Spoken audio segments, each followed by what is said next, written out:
प्यारे बच्चों नमस्कार, कैसे हैं आप सभी? मैं आपका दोस्त पवन मुरल आप सभी का स्वागत करता हूं आपके अपने परिवार अड्डा 24/7 एप्लीकेशन पर। गुड मॉर्निंग, राधे राधे, कैसे हैं आप सभी? दोस्तों, आज की इस क्लास का जो टॉपिक रहने वाला है वो पार्लियामेंट रहने वाला है और पार्लियामेंट से जितने भी क्वेश्चन बनते हैं मैं ट्राई करूंगा आपको इसी क्लास में कंप्लीट करा पाऊँ। अगर नहीं होता है इस क्लास में तो एक और क्लास ले ली जाएगी, आपको परेशान होने की कोई आवश्यकता नहीं है। तो चलो बच्चों, पार्लियामेंट का आज हमारा टॉपिक नंबर 1 यानी कि क्लास नंबर आज हमारी ये है और इस क्लास में जब हम आपको लेके चलते हैं तो शुरुआत कुछ यहाँ से करेंगे बच्चों। पार्लियामेंट पढ़ने से पहले अभी आपको पता होगा दोस्तों कि नया हमारा संसद भवन बन चुका है। हम लोग पुराने में और नए में भी कंपेयर करेंगे, लेकिन जब पार्लियामेंट पढ़ाता हूँ तो 2 मेथड होते हैं। एक आप बुक वाले मेथड से पढ़िएगा, एक जो मेरा खुद का मेथड है आप उससे पढ़िएगा। एज़ यू विश, जैसे आप कहोगे, जैसी आपकी मर्ज़ी होगी, उस तरीके से आपको पढ़ाया जाएगा। पीडीएफ से पढ़ना हो पीडीएफ से पढ़ लेना या फिर जिस मैं मेथड से आपको पढ़ाने वाला हूँ, आप उस मेथड से पढ़ लीजिएगा। बच्चों, सबसे पहले आपको मैं एक लाइन बता दूं कि आज मैं आपको पढ़ाने वाला हूं पार्लियामेंट। जब आपको पार्लियामेंट पढ़ाने वाला हूं तो पार्लियामेंट में कौन-कौन होते हैं, आपको ये जानना बहुत ज़्यादा ज़रूरी है। अगर आपसे कोई पूछे कि पार्लियामेंट में कौन-कौन होते हैं, तो आपके लिए ये जानना बहुत ज़्यादा ज़रूरी है कि पार्लियामेंट में होते कौन-कौन हैं। चलो, तो दोस्त, जब आपके सामने एक पॉइंट आता है कि पार्लियामेंट में देखो 2 तरीके हैं बच्चों, एक आप पीडीएफ से पढ़ेंगे, एक बिना पीपीटी से पढ़ेंगे। जैसे तुम्हारा मन हो वैसे पढ़ लीजिएगा, लेकिन मैं चाहता हूं कि आपको मैं विदाउट पीपीटी ही पढ़ा पाऊं बच्चों, ठीक है? चलो, तो दोस्तों, आज की क्लास का हमारे का जो टॉपिक है वो है पार्लियामेंट। टॉपिक है सर जी पार्लियामेंट, यानी कि आज की क्लास का जो टॉपिक रहने वाला है वो संसद रहने वाला है। अब आपको यहाँ किसी प्रकार की कॉपी पेन की जरूरत नहीं पड़ेगी। दोस्तों, आपको क्या करना है, आपको डायरेक्टली यहाँ पे जो मैं आपको समझाऊंगा उसे बाद में नोट कर लेना, लेकिन अभी मत करिएगा। आप बाद में नोट करिएगा। आज आपकी क्लास है कि इसको समझिएगा आखिर पार्लियामेंट में कौन कौन होते हैं और पार्लियामेंट में जो मेंबर होते हैं उनका काम क्या होता है, पार्लियामेंट कब बनी, लोकसभा कब बनी, राज्यसभा कब बनी, राष्ट्रपति का चुनाव कैसे होता है, ये सारे जो फैक्ट बनते हैं वो आज आपको मैं क्लियर करने वाला हूँ। तो हमारी क्लास का टॉपिक है बच्चों पार्लियामेंट। जब हम पार्लियामेंट आपको पढ़ाते हैं तो 2 मेथड होते हैं इसके पढ़ाने के। एक तो वो जो मैंने आपको बताया कि बच्चों मैं आपको बुक के मेथड से पढ़ाऊंगा, लेकिन आप चाहो तो उस मेथड से पढ़ सकते हो, लेकिन एक यूनिक मेथड बता रहा हूं बच्चों मैं आपको, आप कुछ एक इस मेथड से भी पढ़ सकते हैं। सर, ये कौन सा मेथड होता है बच्चों? अगर आप इस डायग्राम के बारे में जानते हैं तो समझ लीजिएगा आप पूरी पॉलिटी के एक सबसे इंपॉर्टेंट टॉपिक के बारे में जानते हैं। और वो इंपॉर्टेंट टॉपिक कौन सा है दोस्तों? इंपॉर्टेंट टॉपिक है वो आपका पार्लियामेंट। अगर आपको पार्लियामेंट टॉपिक अच्छा करना है तो आपको ये जो मैंने छोटा सा यहाँ पे घर बनाया ये आपको देखना होगा। पार्लियामेंट में कौन कौन होते हैं सर? सबसे पहले लोकसभा, इसके बाद आप लिखेंगे राज्यसभा और इसके बाद ऊपर आप लिखेंगे प्रेसिडेंट। यानी कि जो हमारी पार्लियामेंट बनती है उस पार्लियामेंट में लोकसभा, राज्यसभा और राष्ट्रपति होते हैं। अब कई सारे ऐसे बच्चे होंगे जो आज पहली बार पढ़ रहे होंगे, लेकिन आज के बाद तुम्हें दोबारा ये टॉपिक दोबारा नहीं पढ़ना पड़ेगा। देखिए सर, इनको आप हिंदी में साथ के साथ लिखते चलता हूं। आरएस का मतलब बच्चों राज्यसभा, राज्यसभा, ये हो जाएगा आपका लोकसभा और ये हो जाएगा बच्चों आपका राष्ट्रपति। यानी कि अगर आपसे पूछे कि हमारी पार्लियामेंट में कौन कौन होते हैं तो आपका जवाब क्या आएगा बच्चों?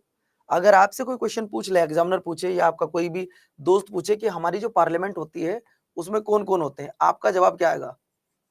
हमारी जो पार्लियामेंट होती है उसमें कौन कौन होते हैं, तो आपका जवाब आएगा सर हमारी पार्लियामेंट में लोकसभा होती है, हमारी पार्लियामेंट में राज्यसभा होती है, प्लस प्रेसिडेंट। इन तीनों को मिलाकर हमारी क्या बनती है बच्चों? इन तीनों को मिलाकर हमारी बनती है सर जी पार्लियामेंट। तो जो बच्चा आज पहली बार पढ़ रहा हो, जिसे इस चीज की जानकारी ना हो कि हमारी पार्लियामेंट में कौन कौन होते हैं, तो आप जवाब दोगे लोकसभा, राज्यसभा और राष्ट्रपति। इन तीनों को मिलाकर हमारी पार्लियामेंट बनती है। मैं इनमें एक एक को एक्सप्लेन करूंगा। पहले लोकसभा पढ़ाऊंगा, फिर आपको राज्यसभा पढ़ाऊंगा, फिर राष्ट्रपति पढ़ाऊंगा। ये टॉपिक एक दिन में नहीं होगा बच्चों, आपको 2 से 3 दिन का टॉपिक यहाँ पे देखना है।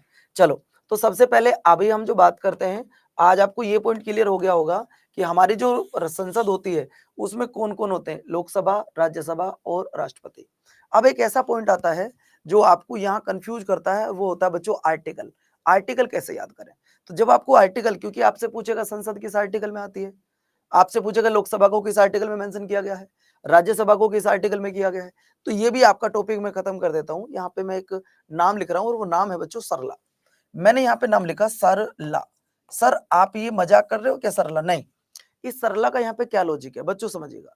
इस एस का मतलब हो जाएगा संसद, से का मतलब हो गया बच्चों संसद, रे का मतलब हो गया राज्यसभा, रे का मतलब हो गया राज्यसभा, ला का मतलब हो गया बच्चों लोकसभा। यानी कि दोस्त यहां से आप 3 आर्टिकल याद कर सकते हो, और तीनों आर्टिकल को याद करने के लिए आप देखिए संसद 79 में, राज्यसभा 80 में और लोकसभा 81 में। बच्चों 3 आर्टिकल की ये ट्रिक कैसी लगी आप मुझे जरूर बताइएगा। लेकिन सर फिर प्रेसिडेंट किस आर्टिकल में होगा? हमारे देश में एक प्रेसिडेंट होंगे, इसकी जो चर्चा की गई है वो आर्टिकल नंबर 52 में की गई है। वो कहां पर की गई है बच्चों? आर्टिकल नंबर 52 में की गई है। अब मैं उम्मीद कर रहा हूं कि अब ये बेसिक, पहले आपको पार्लियामेंट पढ़ाने से पहले मैं आपको बेसिक चीजें जरूर बताऊंगा। अब जब तक बेसिक मैं आपको नहीं पढ़ाऊंगा तब तक आपके पढ़ने का कोई लॉजिक नहीं होगा। हमारी पार्लियामेंट में कौन कौन होता है, वो किस आर्टिकल में आते हैं, ये हमने आज आपको क्लियर किया। अब यहां से 3 क्वेश्चन और पूछे जाते हैं कि बताइए house of parliament, house of parliament, ये क्वेश्चन बहुत पूछा जाता है। हाउस ऑफ पार्लियामेंट यानी कि संसद के सदन कितने होते हैं? बाइलिंगुअल लिखूंगा कोई दिक्कत नहीं होगी बच्चों। संसद के सदन कितने होते हैं? संसद के सदन कितने होते हैं? और जब इस तरीके का क्वेश्चन आ जाए कि संसद के सदन कितने होते हैं, तब बच्चों आपका जवाब आना चाहिए कि सर संसद के जो सदन होते हैं वो 2 होते हैं। कितने होते हैं बच्चों? 2 होते हैं, जिनमें एक लोकसभा होती है और एक राज्यसभा होती है। अगर क्वेश्चन ये आ गया कि बताइए हाउस ऑफ द पार्लियामेंट यानी कि संसद के सदन कितने होते हैं, तो तब आपका जवाब आएगा सर संसद के सदन होते हैं 2, जिनमें एक लोकसभा होती है, एक राज्यसभा होती है। अगर आपसे पूछे पार्लियामेंट में कौन कौन होते हैं, लोकसभा होती है, राज्यसभा होती है और प्रेसिडेंट होते हैं। एक और क्वेश्चन आता है यहाँ पे आपका ऑर्गन ऑफ पार्लियामेंट। अगर क्वेश्चन ये आ गए कि बताइए ऑर्गन ऑफ पार्लियामेंट, अगर आपके पेपर में क्वेश्चन पूछ लिया ऑर्गन ऑफ पार्लियामेंट, तो आपका जवाब क्या आएगा? यानी कि संसद के अंग कितने होते हैं बच्चों, संसद के अंग कितने होते हैं? अगर ये क्वेश्चन आ गया तो क्या जवाब दोगे बच्चों? मैं बिल्कुल बेसिक से आपको पढ़ा रहा हूं, जो चीजें हर बच्चे को पता होना चाहिए। सर बेसिक से पढ़ा रहे हो तो आपको हम बता दें कि जब सदन की बात कर रहा है तो सदन तो 2 होंगे, लेकिन जब अंग की बात कर रहा है तो अंग 3 होंगे, जिसमें बच्चों Lok Sabha plus Rajya Sabha plus include किया जाएगा बच्चों किसको? प्रेसिडेंट को। तो आप ये याद रखिएगा, अगर आपसे पूछे कि सर अंग कितने होंगे यानी कि ऑर्गन कितने होंगे, कई बार इनको पार्ट भी कह देता है, कई बार इसको पार्ट भी कह देता है। तो ऑर्गन कहे, पार्ट कहे या अंग कहे, ये होंगे बच्चों 3। अगर आपसे कहे हाउस या फिर बच्चों आपसे कहे सदन, तो ये होंगे 2। अगर आपसे पूछे कौन कौन होंगे तो भैया तीनों होंगे। अगर आपसे पूछे सर आर्टिकल तो 79, 80 और 81 होंगे। प्रेसिडेंट पूछे तो आर्टिकल नंबर 52 में होगा। अब बच्चों ये बिल्कुल बेसिक आपका मैंने तैयार कर दिया है, यहीं से आपको पढ़नी है और यहीं से आपको सारी चीजें तैयार करनी है। अभी हम पढ़ा रहे हैं पार्लियामेंट। ये जो पार्लियामेंट शब्द है ये एक फ्रांस भाषा का शब्द है। अगर मैं पार्लियामेंट की बात करता हूं दोस्त तो आपको ये समझना बहुत ज्यादा जरूरी है। ये देखिए मैं आप लोगों को बताना चाहता हूं दोस्तों, ये देखो संसद जो है वो फ्रेंच भाषा से लिया गया है। यानी कि संसद जो शब्द है वो फ्रेंच भाषा से लिया गया है, और न जाने कितनी बार आपके पेपर में ये सवाल पूछा जा चुका है दोस्तों, कितनी बार आपके पेपर में ये सवाल आ चुका है। संसद की जननी ब्रिटेन को कहा जाता है। यानी कि अगर आपसे पूछे कि हमारे देश के संविधान में पार्लियामेंट्री गवर्नमेंट है, अगर मैं आपसे पूछूं कि हमारे देश में पार्लियामेंट्री गवर्नमेंट है यानी कि संसदीय सरकार है, इसे कहां से लिया गया है? तो ब्रिटेन के संविधान से लिया गया है। अगला क्वेश्चन यहाँ पे मैंने लिखा है how many part of the parliament are there, यानी कि पार्लियामेंट में कितने अंग होते हैं? तो बच्चों आपका जवाब आएगा सर 3 होते हैं। अब कौन कौन होते हैं मैं उम्मीद करता हूं कि आपको क्लियर हो गया होगा। सर लोकसभा, राज्यसभा और प्रेसिडेंट। आर्टिकल 79, 80 और 81 आर्टिकल आपको क्लियर हो गए, सारी चीजें आपको क्लियर होगी। अब यहाँ हम 1 बाय 1 करके पढ़ेंगे सारी चीजें। अब हम यहाँ क्या पढ़ेंगे बच्चों? 1 बाय 1 करके हर चीज को यहाँ पर हम लोग पढ़ने वाले हैं। सबसे पहले मैं आपको बताना चाहूंगा, अब हम लोग चल रहे थे किस पर? यहाँ आ जाओ बच्चों, हम लोग किस पर चल रहे थे कि हमें अपनी पार्लियामेंट कंप्लीट करनी है। तो जब पार्लियामेंट कंप्लीट करनी है सबसे पहले हम पढ़ेंगे लोकसभा को। सबसे पहले हम क्या पढ़ेंगे बच्चों? लोकसभा हम आज हम कंप्लीट करेंगे। हो जाएगी ठीक, नहीं होगी तो अगली एक और क्लास हो जाएगी। एक पहली क्लास जो होगी अब हमारी, अब हमारा टॉपिक शुरू होता है पार्लियामेंट में। टॉपिक चल रहा है हमारा अब आज का लोकसभा। यानी कि आज की क्लास जो मैं आपकी शुरुआत कर रहा हूं बच्चों, वो लोकसभा से शुरू कर रहा हूं। जब आप लोकसभा से पढ़ोगे तो उससे पहले बच्चों आपको दो चीजें पढ़नी होंगी। जब आप लोकसभा पढ़ोगे तो उससे पहले पहले मैं आप मुझे बता दीजिएगा कि मैं आपको थोड़ा डिटेल में लेके चल रहा हूँ, किसी को कोई दिक्कत तो नहीं है? जितने भी बच्चे यहाँ पर बैठे हैं कि मैं डिटेल में कुछ चीजें आपके सामने बता रहा हूँ और आप बाद में कहो भैया नहीं ये डिटेल इतनी नहीं चाहिए, तो ऐसा तो कोई बच्चा नहीं है ना मेरी क्लास में? ऐसा तो कोई नहीं है ना? चलो ठीक है। तो दोस्त मेरा कहने का मतलब सिर्फ आपसे इतना था। अभी हमने आपको बताया कि जब आप लोकसभा पढ़ेंगे, उससे पहले मैं आपको 2 चीज़ें पढ़ाऊँगा। वो दोनों चीज़ें क्या हैं? वो हैं बच्चों चुनाव। मैं सबसे पहले जो आपको पढ़ाऊँगा वो है बच्चों चुनाव। यानी कि मैं आपको इलेक्शन के बारे में बताऊँगा। जब हम आपको इलेक्शन के बारे में बताएँगे, तो दोस्त ये बात ध्यान रखिएगा, सबसे पहले चुनाव कराता कौन है भारत में? अब ये पॉइंट आ गया। जब चुनाव कराने की बात आएगी तो सर चुनाव कराता है इलेक्शन कमीशन। चुनाव कौन कराता है? Election commission. अगर आपसे पूछे कि हमारे भारत में चुनाव कौन कराता है, तब आपका जवाब आएगा सर हमारे भारत में जो चुनाव कराए जाते हैं, वो चुनाव आयोग के द्वारा करवाए जाते हैं। किसके? चुनाव आयोग के द्वारा कराए जाते हैं। सर ये चुनाव आयोग किस आर्टिकल में आता है? तो 324 से लेकर और 329 तक ये आपके चुनाव आयोग आते हैं। अगर आपसे पूछे प्रेजेंट में कौन है? तो प्रेजेंट में चीफ इलेक्शन कमिश्नर वो है हमारे ज्ञानेश कुमार जी। कौन है बच्चों? ज्ञानेश कुमार जी। अगर मैं बात करता हूँ चुनाव आयोग की जो स्थापना हुई थी बच्चों, वो 25 जनवरी 1950 में की गई थी। इसीलिए भारत में 25 जनवरी को वोटर डे मनाया जाता है। क्या मनाते हैं बच्चों? वोटर डे यानी कि मतदाता दिवस। मतदाता दिवस ये कब सेलिब्रेट होता है? 25 जनवरी को। यहां तक कुछ पूछ रहा हूं तो आप मुझे बताइए। भाई लोकसभा से पहले मैं आपको चुनाव बता रहा हूं और हमारे भारत में चुनाव कराने का अधिकार किसके पास है? हमारे भारत में जो चुनाव कराने का अधिकार है दोस्तों, वो किसके पास है? वो है सर जी आपके इलेक्शन कमीशन के पास। अगर मैं इलेक्शन कमीशन की बात करूं तो हमारे भारत में पहले जो इलेक्शन कमीशन थे उनका नाम था सुकुमार सेन। क्या नाम था भैया? सुकुमार सेन साहब थे जो पहले थे। लेकिन प्रेजेंट में कौन है? प्रेजेंट में बच्चों ज्ञानेश कुमार। अब चलो ये तो हो गए पहले, ये तो हो गए बच्चों पहले। लेकिन अब प्रधान में कौन है? वो है ज्ञानेश कुमार। यानी कि भारत में जो बड़े बड़े चुनाव होते हैं, जैसे राष्ट्रपति का, उपराष्ट्रपति का, सांसद का, विधायक का, इन सब के जो चुनाव कराता है वो इलेक्शन कमीशन। अब जब इलेक्शन कमीशन करा रहा है, इसका लोकसभा से क्या सीन है ये तो बताओ गुरु जी। लोकसभा से मैटर है और लोकसभा से क्या मैटर है जरा आप उसे समझिएगा। बच्चों सबसे पहले तो मैं आपको ये बता दूं कि हमारे भारत में 2 प्रकार के चुनाव होते हैं। अगर आपसे पूछे टाइप ऑफ इलेक्शन, पहला पॉइंट टाइप ऑफ इलेक्शन। अगर आपके पेपर में क्वेश्चन पूछ रहा है टाइप ऑफ इलेक्शन यानी कि चुनाव कितने प्रकार का होता है। अगर आपसे सवाल ये पूछा जाए कि चुनाव कितने प्रकार का होता है, चुनाव कितने प्रकार से होता है, तो बच्चों चुनाव कितने प्रकार से होता है, तो आप लोगों का जवाब क्या आएगा? सर चुनाव टाइप ऑफ इलेक्शन की अगर मैं बात करता हूं तो चुनाव 2 प्रकार से होता है। कितने प्रकार से होता है? 2 प्रकार से। हमने कहा अगर 2 प्रकार से होता है तो दोनों का नाम बताइएगा। तो दोस्त तब आप क्या कहोगे? सर पहला चुनाव होता है डायरेक्ट। पहला कौन सा होता है? Direct election.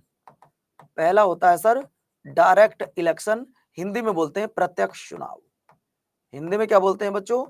प्रत्यक्ष चुनाव। बच्चों ऐसे चुनाव जहां पे आप अपनी वोट का यूज करते हैं, जहां पे आप वोट डालते हो। ध्यान से पढ़ना एक एक लाइन को। ऐसे चुनाव बच्चों जिस चुनाव में आप क्या करते हो? आप वोट डालते हो। आप किस किस चुनाव में वोट डालते हो? सबसे पहले आपकी शुरुआत होती है बच्चों ग्राम पंचायत से। ग्राम पंचायत के लिए आप अपने वोट का प्रयोग करते हो? बोलो, आप लोग वोट डालते हो? यस या नो? हाँ सर वोट डालते हैं उसमें तो। जिसे कई बार अलग अलग स्टेट में अलग अलग नाम से जाना गया है।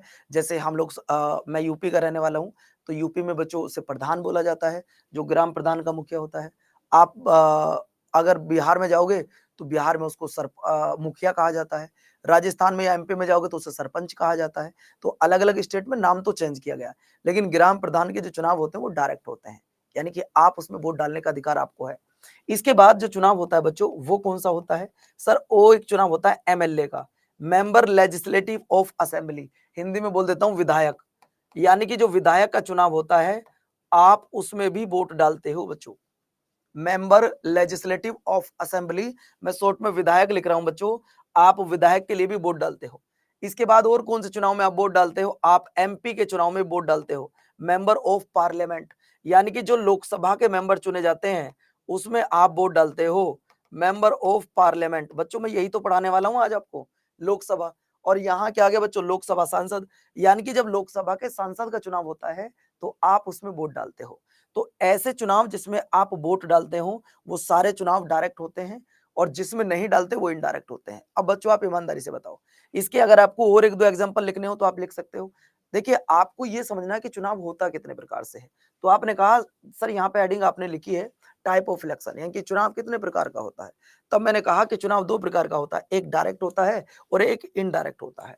जब डायरेक्ट और इनडायरेक्ट की बात आती है बच्चों, तो डायरेक्ट चुनाव यानी कि प्रत्यक्ष चुनाव वो चुनाव होते हैं जहां आप अपने वोट का प्रयोग करते हैं, मतलब उस चुनाव में आप अपनी वोट डालते हैं, वो चुनाव डायरेक्ट होते हैं। जैसे ग्राम पंचायत का चुनाव, आप डायरेक्ट वोट डाला। इसके बाद एमएलए यानी कि विधायक के चुनाव में आपने वोट डाला। इसके बाद एमपी के चुनाव में तुमने वोट डाला। बच्चों, ये जो चुनाव हैं इसमें बच्चों आप अपनी वोट का यूज करते हैं, और ये चुनाव सब डायरेक्ट होते हैं। अब दूसरा होता है इनडायरेक्ट। सर, ये इनडायरेक्ट इलेक्शन कौन सा होता है, यहीं पे लिख देता हूं बच्चों। चलो यहीं लिख देते हैं, कोई दिक्कत नहीं है। इनडायरेक्ट इलेक्शन हिंदी में बोलते हैं बच्चों अप्रत्यक्ष चुनाव। अप्रत्यक्ष चुनाव। अगर मैं अप्रत्यक्ष चुनाव की बात करूं तो दोस्तों ऐसा चुनाव जिसमें आप अपने वोट का प्रयोग ना करते हो, मतलब ऐसे चुनाव जहां आप वोट नहीं डालते हो, वो जो चुनाव कहलाते हैं वो इनडायरेक्ट कहलाते हैं। जरा समझिएगा इस बात को दोस्तों, ये तुम्हारे लिए बहुत जरूरी और इंपॉर्टेंट टॉपिक है। अगर आपको बिल्कुल बेसिक से पॉलिटी को समझना हो, मैं वो टीचर नहीं हूं कि आऊंगा 4 लाइन लिखूंगा संसद खत्म, नहीं। पहले आपका देखिए, सदियों तक वही मकान टिके रह सकते हैं जिनकी नींव अच्छी हो, जिनकी जड़ें मजबूत हो, वही पेड़ टिक पाते हैं आंधी तूफान में। आप लोग अगर पॉलिटी को बेस्ट करना चाहते हो तो उसकी जड़ को समझिएगा, उसके बेसिक को समझिएगा, रूट क्या है उसको देख लीजिएगा। तो दोस्तों इनडायरेक्ट इलेक्शन वो होते हैं जहां आप अपने वोट का प्रयोग नहीं करते हैं। जैसे एमपी का चुनाव। एमपी एमपी किसके, लोक राज्यसभा के जो एमपी हैं, यानी कि राज्यसभा के एमपी के लिए आप वोट नहीं डालते हो। राज्यसभा के वोटिंग के लिए आप वोट नहीं डालते हो बच्चों। इसके बाद एमएलसी। एमएलसी बोले तो बच्चों मेंबर लेजिस्लेटिव ऑफ काउंसिल, आप इसके लिए भी वोट नहीं डालते हो। इसके बाद आप प्रेसिडेंट के चुनाव में तुमने कभी वोट डाला है, आप बताइए, क्या तुमने कभी प्रेसिडेंट के चुनाव में वोट डाला, नहीं डाला, तो सर वो भी इनडायरेक्ट। आपने कभी वाइस प्रेसिडेंट के चुनाव में वोट डाला है, बताइएगा, कभी आपने वाइस प्रेसिडेंट के चुनाव में वोट डाला है, आप कहोगे सर नहीं डाला, तो वो भी चुनाव कैसा हो गया, वो भी चुनाव आपका अप्रत्यक्ष हो गया। तो दोस्तों अब आज आपको ये बात क्लियर हो गई होगी कि हमारे भारत में जो सारे चुनाव करवाता है वो कराता है चुनाव आयोग। वो कौन कराता है बच्चों, इलेक्शन कमीशन। अब अगर मैं आपसे पूछूं इलेक्शन कमीशन, एक बार रिवाइज करा देता हूं, चलो पूरे को एक बार रिवाइज करा देता हूं। मैं आज आपको पढ़ा रहा था लोकसभा, लेकिन लोकसभा पढ़ाने से पहले मैंने आपसे कहा बच्चों हमें चुनाव पढ़ने होंगे। जब चुनाव पढ़ने होंगे तो फिर मैंने आपसे कहा भी चुनाव दो प्रकार का होता है। अगर मैं दो प्रकार की बात करूं तो सर एक होता है डायरेक्ट चुनाव, सॉरी डायरेक्ट इलेक्शन, एक होता है इनडायरेक्ट इलेक्शन। अब बच्चे बोले गुरुजी इनमें फिर डिफरेंट बताओ, डिफरेंट यानी कि इन दोनों में अंतर क्या है ये बताइएगा। बच्चों डायरेक्ट इलेक्शन वो होते हैं जहां आप अपने वोट का प्रयोग कर सकते हैं, मतलब ऐसा चुनाव जिसमें आप वोट डाल सकते हैं। आपको लिए मैंने 3 से 4 एग्जांपल दिए, जैसे सबसे पहले ग्राम पंचायत के चुनाव में आप वोट डाल सकते हो। एमएलए यानी कि विधायक, मेंबर लेजिस्लेटिव ऑफ असेंबली, आप विधायक के लिए वोट डालते हो। इसके बाद बच्चों एमपी, लोकसभा के जो एमपी होते हैं, मेंबर ऑफ पार्लियामेंट, बच्चों आप उनके लिए भी वोट डालते हो। यानी कि जिन चुनावों में आपने वोट डाला वो प्रत्यक्ष होते हैं, और इनडायरेक्ट चुनाव होता है दोस्तों जिसमें आप वोट नहीं डालते हैं, वो अप्रत्यक्ष होता है। मैंने एग्जांपल लिखे, राज्यसभा का एमपी आप वोट नहीं डालते हो, एमएलसी आप वोट नहीं डालते हो, प्रेसिडेंट आप वोट नहीं डालते हो। इसके बाद वाइस प्रेसिडेंट, यानी कि ये वो चुनाव हैं जिनमें आप वोट नहीं डालते हैं। अब दोस्तों अब एक अगला टॉपिक आता है, अभी लोकसभा नहीं पढ़ेंगे, अभी पहले चुनाव की ही बात करेंगे। Method of election. Method of election, अगर मैं मेथड ऑफ इलेक्शन की बात करूं, अगर मैं मेथड ऑफ इलेक्शन की बात कर रहा हूं तो दोस्तों चुनाव होता कैसे है, कितने प्रकार से भारत में चुनाव होता है, पूरे भारत में जो चुनाव होता है वो कितने प्रकार का होता है, अब जरा उसको देख लीजिएगा एक बार। आपने वो देखा, अब जरा मेथड ऑफ इलेक्शन की बात करते हैं हम। तो मेथड ऑफ इलेक्शन में मेथड ऑफ इलेक्शन में क्या लिखा है बच्चों, अब जरा उसे समझिएगा। यानी कि चुनाव के प्रकार कैसे होते हैं, तो भैया आंसर आएगा मेथड ऑफ इलेक्शन में सर 3। सर कौन कौन से, पहला होता है बच्चों आपका जनरल इलेक्शन, पहला होता है आपका जनरल इलेक्शन, यानी कि इसको बोलते हैं बच्चों आम चुनाव। हिंदी में क्या बोलते हैं दोस्तों? आम चुनाव। यही सवाल पेपर में आते हैं कि बताइए भारत में पहला आम चुनाव कब हुआ? बच्चों आजादी के बाद हमारे यहाँ पर जब संविधान लागू हुआ और उसके बाद पहली बार जब लोकसभा के चुनाव हुए तो आप लोगों ने पहली बार आम चुनाव में वोट डाला। और आम चुनाव में जब आपने वोट डाला तो दोस्तों पहली बार हमारे भारत में जो चुनाव हुए वो 1951-52 में हुए। अगर कोई बच्चा बिल्कुल फ्रेश है, बिल्कुल न्यू है तैयारी करने के लिए, वो इस वीडियो को जरूर देखे, मजा आएगा पढ़ने में। अगर आपसे पूछे जनरल इलेक्शन क्या होते हैं, आम चुनाव क्या होते हैं, तो आप बताओगे कि ये भारत में हर 5 साल में एक बार होते हैं। और दोस्तों 1951-52 से लेकर 2024 तक हमारे भारत में 18 बार लोकसभा के चुनाव हो चुके हैं। 18 बार लोकसभा के चुनाव हो चुके हैं।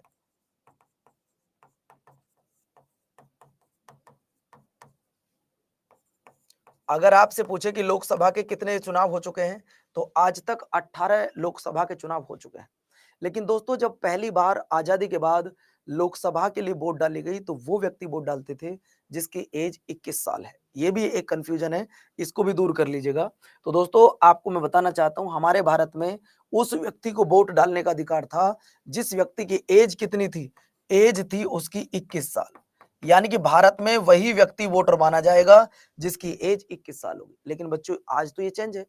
आज तो हमारे भारत में उस व्यक्ति को भी वोट डालने का अधिकार है जिसकी एज 18 साल है। तो दोस्त एक बात जरा ध्यान रखना, मैं आपको यहां पढ़ाने से पहले फिर रोकूंगा और जरा यहां आ जाओ। दोस्तों अगर मैं अपने इंडियन कॉन्स्टिट्यूशन की बात कर रहा हूं,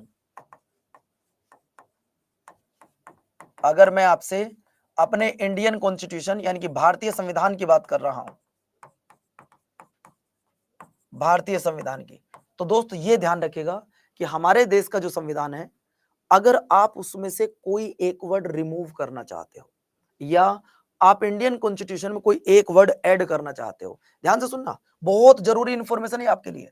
अगर आप इंडियन कॉन्स्टिट्यूशन में एक वर्ड ऐड करना चाहते हैं, एक सिंगल वर्ड मतलब जोड़ना चाहते हैं, या एक भी वर्ड आप रिमूव करना चाहते हैं, एक भी वर्ड आप रिमूव, हिंदी मतलब हटाना, अगर आप संविधान में कुछ भी जोड़ना चाहते हैं या कुछ भी हटाना चाहते हैं, तो दोस्तों ये कोई नॉर्मल प्रोसीजर नहीं होता है कि तुम्हारा मन करा अब 21 साल कर ली, तुम्हारा मन करा 18 साल कर ली, नहीं, उसका प्रोसीजर होता है। और प्रोसीजर क्या है उसको ही आपको समझा रहा हूं। अगर आप इंडियन कॉन्स्टिट्यूशन में कुछ ऐड करना चाहते हो, रिमूव करना चाहते हो, तो उसके लिए दोस्तों आपको करना होगा कॉन्स्टिट्यूशनल अमेंडमेंट, यानी कि संविधान संशोधन। आपको क्या करना होगा बच्चों? संविधान संशोधन करना होगा। अगर आप इंडियन कॉन्स्टिट्यूशन में कुछ भी ऐड करना चाहते हो, कुछ भी रिमूव करना चाहते हो, तो कॉन्स्टिट्यूशनल अमेंडमेंट आपको करना होगा। और लाल ये ध्यान रखिएगा कि ये जो कॉन्स्टिट्यूशनल अमेंडमेंट का प्रोसीजर है, इसे साउथ अफ्रीका से लिया गया है। इसे कहां से लिया गया बच्चों? इसे साउथ अफ्रीका से लिया गया है। ये भी आपके पेपर में कई बार सवाल पूछा जा चुका है। ये आर्टिकल नंबर 368 में आता है। तो अब ये बताओ मुझे कि जब हमारे भारत में पहली बार आम चुनाव हुआ था 1951-52 में, वोट वो व्यक्ति डालता था जिसकी एज 21 साल है। लेकिन आज तो आप कहोगे सर जी आज तो उस व्यक्ति को भी वोट डालने का अधिकार है जिसकी एज कितनी है? सर जिसकी एज कितनी है? एज है उसकी सिर्फ 18 साल। अगर 21 साल से 18 साल किया गया है तो ये तो पक्का है कि इसके लिए कोई ना कोई कॉन्स्टिट्यूशनल अमेंडमेंट हुआ होगा। ये तो बिल्कुल पक्का है कि इसके लिए कोई ना कोई कॉन्स्टिट्यूशनल अमेंडमेंट हुआ होगा। आप कहोगे यस बिल्कुल अमेंडमेंट हुआ है। तो दोस्तों इसके लिए 61 कॉन्स्टिट्यूशनल अमेंडमेंट किया गया, 61 कॉन्स्टिट्यूशनल अमेंडमेंट एक्ट 1989 में। और एज को वो जो वोटर की एज थी उसे रिड्यूस कर दिया गया। और बच्चों कितना? 21 वर्ष से घटाकर अब कितना कर दिया गया बच्चों? अब 18 साल कर दिया गया। यानी कि आज भारत में आपको वोट डालने का अधिकार है अगर आपकी एज 18 साल है। देखो दोस्तों आपको सब चीजें समझ में आ गई।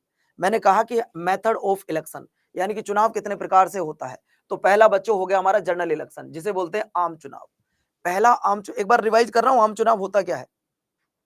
हमारे भारत में पहला आम चुनाव हुआ 1951-52 में। ये आम चुनाव वो होता है बच्चों जो भारत में 5 साल के बाद किया जाता है। हर 5 साल बाद एक आम चुनाव होगा। आज तक हमारे भारत में अगर आपसे पूछे कि लोकसभा के चुनाव कितनी बार हो चुके हैं, तो 1951-52 से लेकर 2024 तक हमारे भारत में 18 बार लोकसभा के चुनाव हो चुके हैं। क्लियर हो गया। लेकिन उस समय हमारे भारत में अगर कोई भी चुनाव होता है तो वोट वो व्यक्ति डालता था जिसकी एज 21 साल है। लेकिन दोस्त अब उसे 21 साल से घटाकर कितना कर दिया गया, 18 साल। मैंने आपसे कहा एक बात कि अगर आप इंडियन कॉन्स्टिट्यूशन में एक वर्ड ऐड करना चाहते हो या रिमूव करना चाहते हो तो आपको कॉन्स्टिट्यूशनल अमेंडमेंट करना होगा। और ये जो कॉन्स्टिट्यूशनल अमेंडमेंट का प्रोसीजर है, इसे कहां से लिया गया, साउथ अफ्रीका से। किस आर्टिकल में आता है, 368 में आता है। पहले कितनी एज थी, 21 साल, आज कितनी है, 18 साल। सर आपने कहा था कि जो मेथड ऑफ इलेक्शन है वो 3 प्रकार का है, जिसमें पहला हो गया आम चुनाव, और बच्चों दूसरा कौन सा होता है, जरा इस पर बात कर लीजिएगा। अगर मैं दूसरे की बात कर रहा हूं सर, दूसरा बताइएगा, तो दूसरा होता है बच्चों सब इलेक्शन। सब इलेक्शन यानी कि उपचुनाव। ये उपचुनाव क्या होता है दोस्त? देखिए मैं हर चीज को आपको बेसिक से इसलिए पढ़ा रहा हूं कि आपको एक बार अगर पढ़ लोगे तो दोबारा टेंशन नहीं आएगी कुछ भी।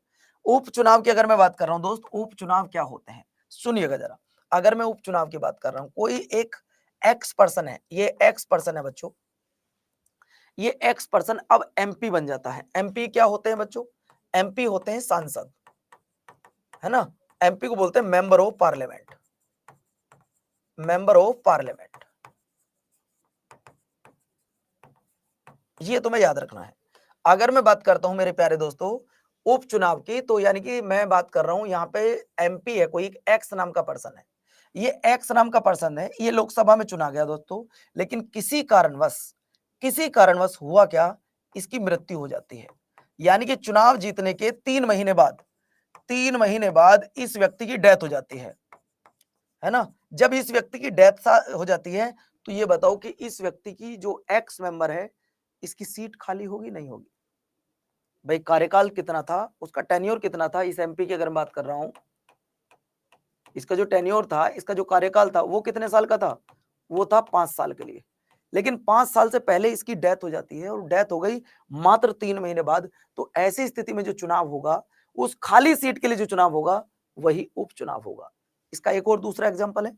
दूसरा एग्जाम्पल ये है बच्चों कि अभी एक तो डेथ वाला था, दूसरा है कि मान लो ये एक्स नाम का जो पर्सन है, ये एमपी है, इसको पार्टी हटा दे। मान लो इसको पार्टी हटा दे, किस पार्टी का, मान लो बीजेपी से है, और इसको बीजेपी के द्वारा ही बर्खास्त कर दिया गया, ये सीट खाली हो गई। तो खाली सीट के लिए जो चुनाव होगा, तो बच्चों आपका सब इलेक्शन होगा। या तीसरा एग्जांपल, ये व्यक्ति खुद पार्टी छोड़ के चला जाए, सेल्फ। अगर मैं बात कर रहा हूं, अगर ये व्यक्ति खुद में ही पार्टी छोड़कर चला जाए, तो बताओ फिर क्या होगा?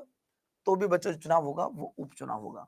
मुझे उम्मीद है बच्चों कि आपको बहुत अच्छी तरीके से सब इलेक्शन समझ में आ गया होगा। मतलब किसी व्यक्ति की डेथ हो जाए, सीट खाली हो जाए, तो भी आपका सब इलेक्शन होता है। यदि किसी व्यक्ति को कोई पार्टी निकाल दे, तो भी सब इलेक्शन होता है। कोई व्यक्ति पार्टी छोड़ के चला जाए, तो भी सब इलेक्शन होता है। मतलब खाली सीट के लिए जो चुनाव होगा, वो उपचुनाव होगा। एग्री? राइट बच्चों, यहां तक ठीक है सब कुछ? किसी बच्चे को कोई दिक्कत हो सब इलेक्शन में, तो मुझसे पूछ लो कि हाँ गुरुजी हमें दिक्कत नहीं है, तो आगे चलिए। अगर नहीं है तो आगे चलिए। ये हो गया बच्चों सब इलेक्शन का। फिर तीसरा क्या होता है? तीसरा होता है बच्चों mid term election. Mid term election,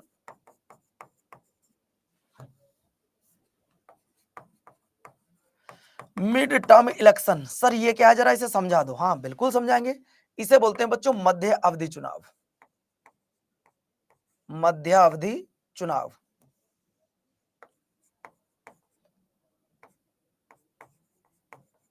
मध्य अवधि चुनाव। देखो मध्य का मतलब, मिड का मतलब होता है बच्चों बीच में, मध्य का मतलब भी बीच में होता है। बच्चों हुआ क्या कि सरकार का कार्यकाल कितने साल का, बीजेपी का आप जानते, सॉरी इस समय जो सेंटर में गवर्नमेंट है वो बीजेपी है, इसलिए बार बार बीजेपी याद आ रही है। आपको बता दूं मेरे दोस्तों कि जो टेन्योर होता है लोकसभा मेंबर का, वो 5 साल का होता है। वो कितने साल का होता है बच्चों? वो 5 साल का होता है। यानी कि सरकार जो है इस बार देश में किसकी सरकार है, तो आप कहोगे बीजेपी की, मैं कहूंगा नहीं। आप कहोगे सर बीजेपी की सरकार है, तो मैं कहूंगा कहां है बीजेपी की सरकार। दोस्तों आप अच्छी तरीके से जानते हैं प्रधानमंत्री नरेंद्र मोदी जी, हम भी उनका दिल से सम्मान करते हैं, और इस समय वो देश के प्रधानमंत्री हैं, आपके भी, हमारे, वो सबके प्रधानमंत्री हैं। दोस्त पहले मेरी बात जरा ध्यान से सुनिएगा। प्रधानमंत्री उस पार्टी का बनता है जिस पार्टी के पास लोकसभा की आधी प्लस 1 सीटें हों, यानी कि जिस पार्टी के पास 272 सीटें होंगी बच्चों, उसका क्या होगा, उसका प्रधानमंत्री बनेगा। लेकिन आप मुझे बताओ कि क्या इस बार बीजेपी के पास 272 सीटें थी? आप कहोगे सर नहीं, 272 सीटें नहीं थी, उनके पास 240 सीटें थी। कितनी थी? 240 सीटें। 32 सीटें उन्हें कहीं और से लेनी पड़ी। जैसे चंद्रबाबू नायडू को मिलाना पड़ा, जैसे कि बच्चों नीतीश कुमार जी को मिलाना पड़ा, मतलब इनकी पार्टियों को अपने साथ ज्वाइन किया गया और पार्टी बना ली। अब किसी कारण मान लो 3 साल बाद, 3-4 साल बाद, 4 साल बाद क्या हुआ बच्चों? कार्यकाल तो 5 साल का, लेकिन 4 साल बाद अब नीतीश बाबू जी पार्टी छोड़ के चले जाते हैं और उधर चंद्रबाबू जी भी अपनी पार्टी को पीछे ले लेते हैं। तो ऐसी स्थिति में क्या होगा बच्चों? इनके पास 272 मेंबर नहीं होंगे, मेजोरिटी नहीं होगी, मेजोरिटी नहीं होगी तो सरकार गिर जाएगी और जब सरकार समय से पहले गिर जाए तो उस समय जो चुनाव होता है वो मध्य अवधि चुनाव कहलाता है। उस समय जो चुनाव होता है बच्चों, वही चुनाव बच्चों मध्य अवधि चुनाव कहलाता है। ये हुआ बेसिक कंप्लीट, यानी कि चुनाव कितने प्रकार का होता है, चुनाव कैसे कराया जाता है, ये आज मैंने आपको सिर्फ बेसिक बताया है। अब जरा यहां मैं आपको लेके चलता हूं लोकसभा पर। अब आपको लेके आऊंगा लोकसभा पर। जरा इसे समझिएगा बच्चों, ये लोकसभा सीन क्या है। लोकसभा, अगर मैं लोकसभा की बात कर रहा हूं दोस्तों, तो आप एक बेसिक क्वेश्चन बता सकते हैं कि हमारे भारत में जो पहली लोकसभा बनी थी वो बनी थी 1951-52 में। अगर आपसे कोई क्वेश्चन पूछे तो आप बता सकते हो कि पहली लोकसभा को कब गठित किया गया था, तो 1951-52 में गठित किया गया था। अब दूसरा सवाल आता है लोकसभा मेंबर को लेकर। अब दूसरा सवाल किसको लेकर आता है? लोकसभा मेंबर को लेकर। बहुत बच्चे यहाँ पे कंफ्यूज होते हैं कि सर लोकसभा मेंबर कितने हैं, ये बताओ। बच्चों जब पहली लोकसभा बनी थी 1951-52 में, तब लोकसभा में कितने मेंबर थे और आज कितने मेंबर है, इन पे चर्चा करेंगे विशेष रूप से। तो बच्चा लोग उस समय जो लोकसभा में मेंबर हुआ करते थे वो सिर्फ 500 मेंबर थे। सर हमने तो 543 पढ़े हैं, आप ये 500 मेंबर क्यों बता रहे हो? उसका रीजन मैं आपको बताता हूं दोस्तों। अगर हमने आपसे पूछा कि लोकसभा में जो मेंबर थे वो कितने थे, तो बच्चों वो थे 500 मेंबर। लेकिन अब हो चुके हैं 543 मेंबर और अधिकतम कितने हो सकते हैं? 550 मेंबर। सर अभी थोड़ी देर पहले क्या कहा आपसे, अगर इंडियन कॉन्स्टिट्यूशन में आपको कुछ भी ऐड करना है या रिमूव करना है तो आपको कॉन्स्टिट्यूशनल अमेंडमेंट करना पड़ेगा। अगर आप कुछ भी ऐड करना चाहते हो, अगर आपने 500 मेंबर है, 500 से ज्यादा किए तो आपको अमेंडमेंट करना पड़ेगा। तो दोस्तों देश के संविधान में 7th कॉन्स्टिट्यूशनल अमेंडमेंट एक्ट किया गया 1956 में और लोकसभा मेंबर इंक्रीज किए जाते हैं। अब ये 500 से बढ़ाकर 525 कर दिए जाते हैं। अब ये 500 से बढ़ाकर 525 कर दिए जाते हैं। इसके बाद नेक्स्ट फैक्ट की तरफ जब मैं आपको लेकर चलता हूं, तो दोस्तों 31st कॉन्स्टिट्यूशनल अमेंडमेंट किया गया, 31st कॉन्स्टिट्यूशनल अमेंडमेंट एक्ट किया गया 1973 में और ये मेंबर बच्चों 545 मेंबर कर दिए जाते हैं। 545 मेंबर कर दिए जाते हैं। 1987 में 1987 में ये मेंबर कर दिए जाते हैं बच्चों 552 मेंबर कर दिए जाते हैं, 552 मेंबर। और 2020 में ये मेंबर हो जाते हैं बच्चों 550 मेंबर हो जाते हैं, 550 मेंबर हो जाते हैं। और प्रेजेंट में अगर मैं आपसे कहूं,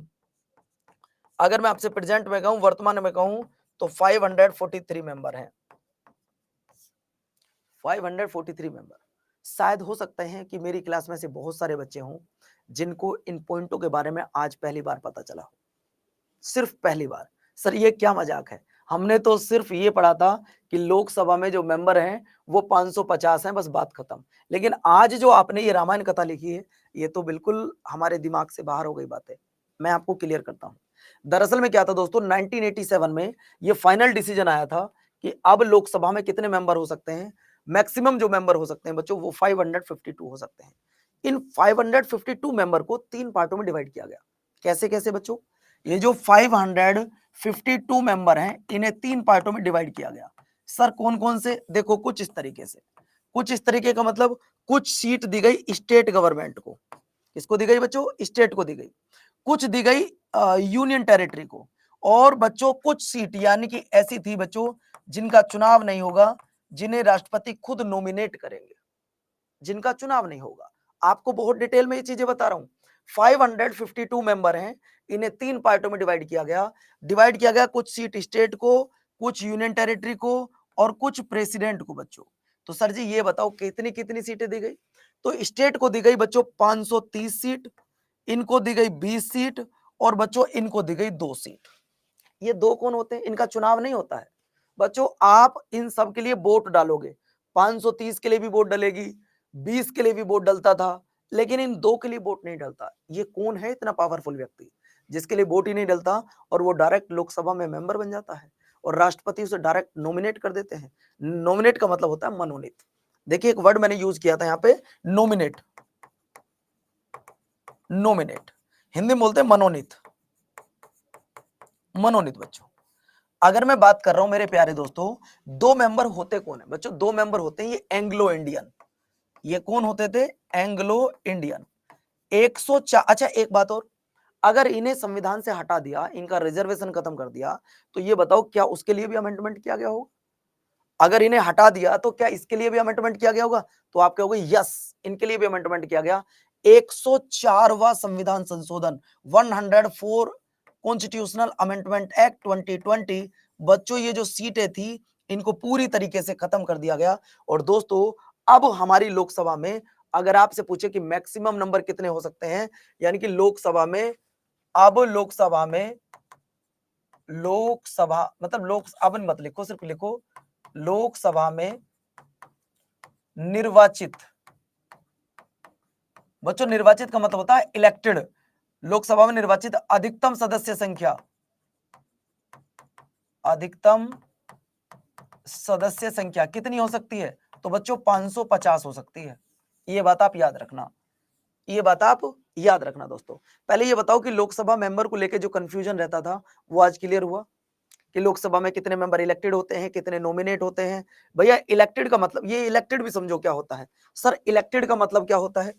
इलेक्टेड का मतलब होता है निर्वाचित, मतलब इनका चुनाव होके आए हैं बच्चों। ये 550 जो होंगे ये चुनाव होके आएंगे बच्चों। ये 2 जो होते थे इनका किसी प्रकार का कोई चुनाव नहीं होता था बच्चों। इन्हें राष्ट्रपति अपनी मर्जी से किसी को भी चुन सकता था, लेकिन 2020 में इनका रिजर्वेशन खत्म कर दिया गया। यानी कि अब लोकसभा में जो मेंबर हैं बच्चों वो 550 हो सकते हैं, लेकिन एट प्रेजेंट जो है वो 543 है। अब बच्चे कहेंगे सर ये बताओ ये 7 सीटें कहाँ हैं? 543, 550। तो जैसे देश की पॉपुलेशन बढ़ेगी ये भी बढ़ाए जा सकते हैं, क्योंकि जो लोकसभा की सीटें हैं वो जो राज्यों को दी जाती हैं अकॉर्डिंग टू पॉपुलेशन। जैसे उत्तर प्रदेश भारत का सबसे बड़ा राज्य है तो उसको सबसे ज्यादा सीटें दी गई हैं, 80 सीटें दी गई हैं, है ना। तो कुछ राज्य ऐसे हैं जिनको एक एक दो दो भी सीट दी गई हैं। तो इस सीटों का डिवाइडेशन हमेशा किस पे होता है बच्चों? आपकी पॉपुलेशन पे होता है, स्टेट की पॉपुलेशन क्या है। चलो इतना आपको मैंने बताया। अब सवाल आता है कि भैया लोकसभा का टेन्योर कितना होता है? अगर लोकसभा सदस्य की मैं टेन्योर की बात कर रहा हूं तो भैया टेन्योर होता है 5 साल का। आप जानते हैं कि लोकसभा को ही लोअर हाउस कहा जाता है। लोकसभा को ही लोअर हाउस कहा जाता है, यानी कि इसको निम्न सदन भी कहा जाता है। ये भी आपके पेपर में कई बार पूछा जा चुका है बच्चों। जब आप छोटे बच्चे थे, स्कूल जाते थे, तो आपकी क्लास में 30, 35, 40, 50 बच्चे होते थे, तो आपकी क्लास में एक मॉनिटर बनता था। जब 30 और 40 बच्चों को कंट्रोल करने के लिए एक मॉनिटर बन सकता है, तो क्या 540 में 543 मेंबर को कंट्रोल करने के लिए एक मॉनिटर नहीं बनेगा? बस फर्क ये है कि क्लास में उसे मॉनिटर बोलते थे और यहाँ उसको लोकसभा स्पीकर बोलते हैं, speaker of Lok Sabha according to the article number 93। अगर आपसे पूछे पहले लोकसभा स्पीकर कौन थे, तो जी.वी. मावलंकर, गणेश वासुदेव मावलंकर। अगर आपसे पूछे कि पहले कौन थे, तो मैं कहूंगा जी.वी. मावलंकर, जी.वी. मावलंकर। और अगर मैं आपसे कहूं कि प्रेजेंट में कौन है, तो प्रेजेंट में बच्चों ओम बिरला। कौन है भैया? ओम बिरला जी।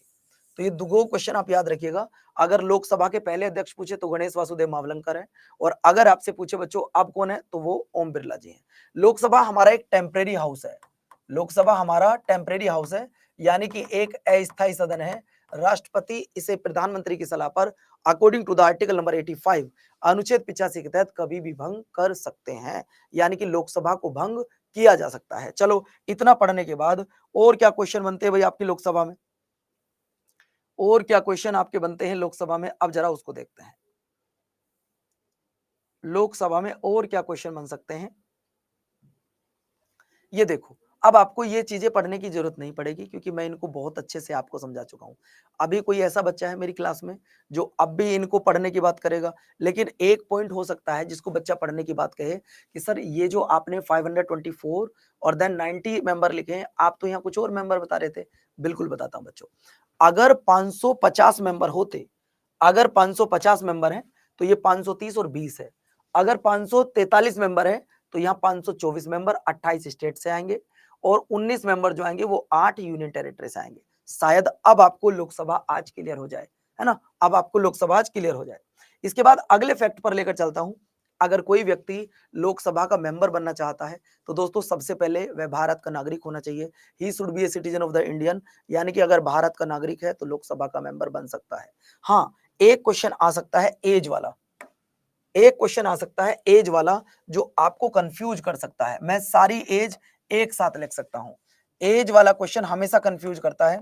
जैसे अगर प्रेसिडेंट बनना चाहता है कोई बंदा, अगर प्रेसिडेंट बनना चाहते हो तो एज 35 ईयर होनी चाहिए। अगर वाइस प्रेसिडेंट बनना चाहते हो तो भी आपकी एज 35 ईयर होनी चाहिए। अगर गवर्नर बनना चाहते हो तो भी एज 35 ईयर होनी चाहिए। अगर पीएम बनना चाहते हो, प्राइम मिनिस्टर, तो कम से कम 25 साल। सीएम बनना चाहते हो तो भी कम से कम 25 साल होनी चाहिए। अगर आप एमपी बनना चाहते हैं, एमपी, वो भी लोकसभा के, लोकसभा के एमपी के लिए 25 साल। राज्यसभा के एमपी के लिए बच्चों ध्यान रखना, राज्यसभा के एमपी के लिए 30 साल। अगर आप बनना चाहते हैं, एमएलए बनना चाहते हैं,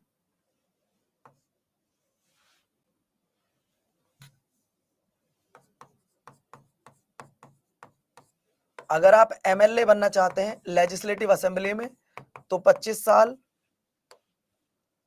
अगर आप एमएलसी बनना चाहते हैं लेजिस्लेटिव काउंसिल में 30 साल। अगर आप ग्राम पंचायत का मेंबर बनना चाहते हैं तो 21 साल। अगर आप वोट डालना चाहते हैं, वोटर बनना चाहते हैं तो दोस्तों 18 साल। बस यही वो क्वेश्चन है जो एज के आते हैं, बाकी और कोई क्वेश्चन नहीं है। 1 2 3 4 5 6 7 8 9 10 11, यही 11 क्वेश्चन है जो आपके पेपर में पूछे जाते हैं। अब बच्चे कहेंगे गुरुजी ने हिंदी में भी बता दो, तो हिंदी में भी बता देता हूं बच्चों। देखो, अगर आपको राष्ट्रपति बनना है तो एज 35 साल होनी चाहिए। उपराष्ट्रपति बनना है तो भी 35 साल होनी चाहिए। राज्यपाल बनना है तो भी 35 साल होनी चाहिए। पीएम बनना तो 25 साल, पीएम मतलब प्रधानमंत्री, प्राइम मिनिस्टर। अगर चीफ मिनिस्टर बनना तो भी 25 साल। लोकसभा का सांसद 25 साल, राज्यसभा का सांसद 30 साल। विधायक बनना है आपका विधानसभा में 25 साल। विधान परिषद में जाना है तो 30 साल। अगर सरपंच बनना है 21 साल, वोट डालनी है तो 18 साल। ये आपकी एज होनी चाहिए। चलो गुरुजी, आज के बाद एज में तो कंफ्यूज नहीं होंगे। हम कहां चल रहे थे भैया? हम चल रहे थे यहां पर, यानी कि अब आप एज में तो कंफ्यूज नहीं हो सकते। अब जब एज में कंफ्यूज नहीं हो सकते, अगर आप लोकसभा का मेंबर बनना चाहते हैं तो किसी, अगर आप ऐसे पद पर हैं जहां आपको सरकारी पैसा मिल रहा है तो आपको पहले उस पद से रिजाइन करना पड़ेगा। अब कई बच्चे कहते हैं गुरुजी अगर मैं एमपी बनना चाहता हूं क्या पढ़ा लिखा होना चाहिए? नहीं, अगर आप एमपी बनना चाहते हैं कोई क्वालिफिकेशन नहीं होनी चाहिए, चल जाएगा। आप चाहे अनपढ़ भी हैं तो भी चल जाएगा दोस्तों, है ना। अगला पॉइंट देखो, अगला पॉइंट कहता है भैया इसका कार्यकाल 5 साल का होता है। समय से पहले प्रधानमंत्री की सलाह पर राष्ट्रपति भंग कर सकते हैं। और आर्टिकल क्या है? आर्टिकल है 85।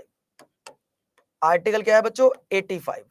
लेकिन राष्ट्रीय आपातकाल के दौरान 1 वर्ष तक के लिए बढ़ाया भी जा सकता है। जैसे मान लो आज भारत और पाकिस्तान के बीच, खैर अब तो समझौता हो गया, अगर समझौता ना होता और दोनों देशों के बीच युद्ध हो जाता और युद्ध खतरनाक स्थिति में पहुंच जाता और हमें नेशनल इमरजेंसी लगानी पड़ जाती तो लोकसभा का जो कार्यकाल है वो 1 साल के लिए बढ़ जाता। अगर लोकसभा के चुनाव आ रहे होते, क्योंकि 24 में हुए थे, अब तो 29 में होंगे, तो 29 से 30 कर दिया जाता अगर 29 के लास्ट में ये कंडीशन होती। ठीक है, चलो इसके बाद अगला, सदस्यों का चुनाव कैसे होता? तो मैंने आपको बताया कि इसमें वोट डाल लेंगे आप, और वोट वो डालेगा जिसकी एज 18 साल, जिसकी एज 18 साल होगी बच्चों। और ये 1989 में ऐसा हुआ था दोस्त, ये ध्यान रखना। 61 कॉन्स्टिट्यूशनल अमेंडमेंट एक्ट, ये मैं आपको सारे बता चुका हूं बच्चों। 61 constitutional amendment act 1989, the age of voting was reduced to 18 year from 21 year. ये मैं आपको सारी चीजें बता चुका हूं, इसलिए कहता हूं पीडीएफ से नहीं पढ़ा जाता कभी भी। अगर मैंने अभी आपको बताया कि लोकसभा को कंट्रोल करने के लिए एक अधिकारी होता है जिसे हम लोग स्पीकर बोलते हैं, लोकसभा अध्यक्ष बोलते हैं। तो लोकसभा अध्यक्ष बच्चों एट प्रेजेंट कौन है? वो है ओम बिरला जी, ये भी आपको याद रखना होगा। अब लोकसभा को कुछ पावर दी गई है, स्पेशल पावर ऑफ लोकसभा। अगर मैं यहाँ पे देखूं, special power of Lok Sabha, Lok Sabha के विशेष अधिकार दिए गए हैं। अब लोकसभा को विशेष अधिकार क्या है? जैसे article 110, money bill is introduce in Lok Sabha. Money bill जब भी आएगा पहले लोकसभा में ही इंट्रोड्यूस करा जाएगा, ये ध्यान रखना। मनी बिल को हिंदी में बोलते हैं धन विधेयक। धन विधेयक जब भी कभी आएगा पहले उसे लोकसभा में ही प्रस्तुत किया जाएगा, ये भी आपको याद रखना है। इसके बाद 112 में क्या कहता है? Annual financial statement.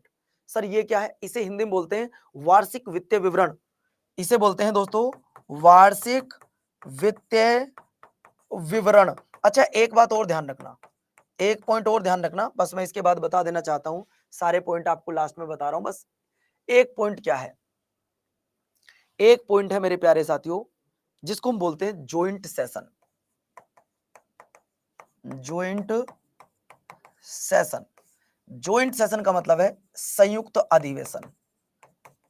क्या है बच्चों? संयुक्त अधिवेशन।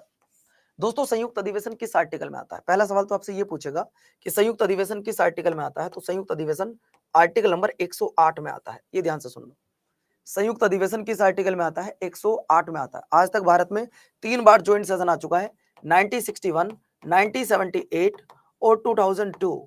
ये तब आता है जब dispute of Lok Sabha and then Rajya Sabha. अगर लोकसभा राज्यसभा में किसी बात को लेकर डिस्प्यूट हो जाए तो ज्वाइंट सेशन बुलाया जाता है बच्चों।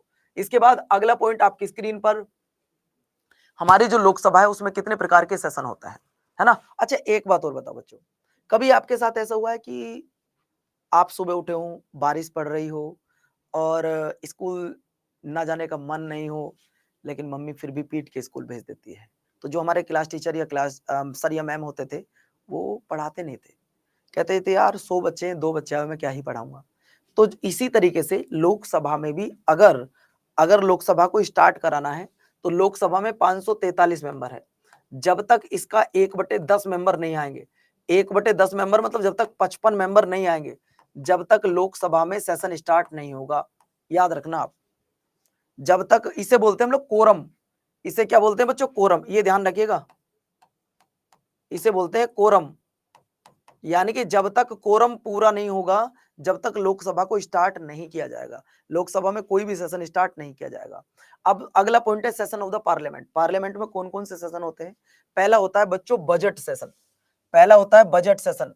और बजट हमेशा, जब भी ध्यान रखिएगा, हमेशा फरवरी माह में पेश किया जाता है। मानसून सत्र। और तीसरा होता है बच्चों विंटर सेशन, जिसे शीतकालीन सत्र बोलते हैं। किन्हीं भी 2 सत्रों के बीच 6 माह से ज्यादा का टाइम नहीं हो सकता। किन्हीं भी 2 सदनों के बीच, सत्र के बीच में किन्हीं भी 2 जो सेशन होंगे इसमें 6 माह से ज्यादा का अंतर नहीं हो सकता। ये भी आप लोग याद रख लीजिएगा, ठीक है भैया। चलो, तो ज्वाइंट सेशन में आपको बता चुका हूं। ये थी भाई आज की छोटी सी क्लास। आप मुझे जरूर बताइएगा कि आज की जो क्लास है वो आपको कैसी लगी। लोकसभा मेरे अनुसार भैया लगभग कंप्लीट हो चुका है। अगर आप लोगों का और इसमें सजेशन आएगा तो मैं एक और क्लास लोकसभा पे ले लूंगा बच्चों, लेकिन उस पे सिर्फ और सिर्फ मैं आपको एमसीक्यूज ही कराऊंगा। तो लोकसभा का टॉपिक मेरे अनुसार यहाँ पे खत्म होता है। किसी बच्चे को कुछ पूछना हो, कुछ कहना हो तो आप मुझे बता सकते हो। इसकी पीडीएफ मैं आपकी अपलोड कर दूंगा थोड़ी देर बाद में ही। किसी का कोई भी डाउट हो, कोई भी क्वेश्चन हो, आप मुझे बता सकते हो, ठीक है बच्चों। तो आज के लिए इतना ही रखते हैं, कल फिर मिलेंगे, मतलब जब भी अगली क्लास आएगी। और अगर आपका कोई डाउट रहता है लोकसभा को लेके, आप कमेंट करिएगा, मैं एक क्लास और लेके आ जाऊंगा फिर इस पर। अगर आप कहोगे इसके एमसीक्यूज लोकसभा के, तो मैं एमसीक्यूज भी आपको करा सकता हूँ, ठीक है बच्चों। नमस्कार, धन्यवाद, जय हिंद, खुश रहिए, मस्त रहिए, अपना और अपनों का ध्यान रखिएगा बच्चों। और इस पे एक और क्लास में जिस तरीके से लोकसभा के लिए ऐसी राज्यसभा के लेके इस टॉपिक को जल्दी से खत्म कर दूंगा, ठीक है। नमस्कार, धन्यवाद बच्चों, जय हिंद।